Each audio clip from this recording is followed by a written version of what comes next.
Сіздерге мен ұнататын, жақсы көретін продукттардың бірі бұл ақ шай мен цитрус скрабы. Ваннаға түскен кезде міндетті түрде қазір мен сіздерге кішкене демонстрация жасап көрсетемін. Міне қараңыздар, ешқандай сабынның ештеңенің керегі жоқ. Осылай жағып, қалай көпіршиді бұл суда, қалай күшті көпіршиді. Қарасаңыздар, күшті көпіршиді ғой міне. Өзінің мынандай гранулалары бар, түйіршіктері, иісі деген күшті енді.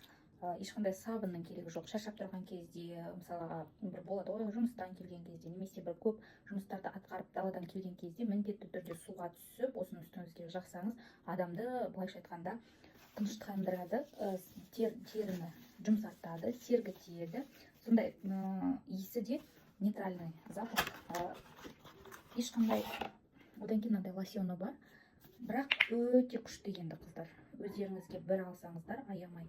Лосьонды көп жағу керек емес, дененің барлық жағына жағуға болады, ешқандай раздражение бермейді, аллергиясы бар адамдар болатын болса, не күшті.